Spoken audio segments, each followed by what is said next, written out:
Season 3 of The Mandalorian gave us the first visual of the Mind Flayer technology, something that was mentioned by Cara Dune in the first season.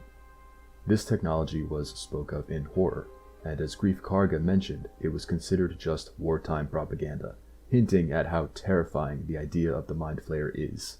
Now that we have seen it in use, we know that it warps the mind of its victims, placating them or helping to remove their traumatic memories. At least, that's its intended use under the New Republic. How it was used under the Empire, we can probably guess.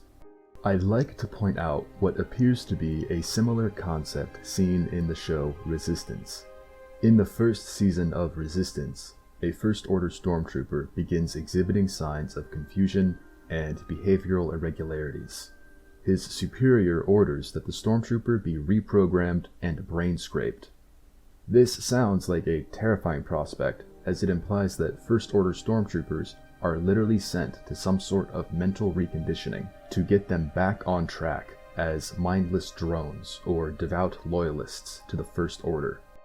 We know that most, if not all, First Order stormtroopers are kidnapped children, programmed and conditioned from birth to be loyal soldiers for the First Order. But what happens when a stormtrooper begins acting up, or defects? It makes me wonder if this Mind Flayer technology survives the New Republic and makes its way into the hands of the First Order.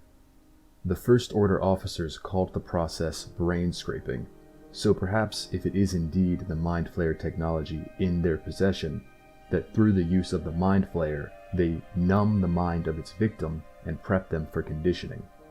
I theorize that as the case because it seems like that is what happened to Dr. Pershing in the third season of The Mandalorian.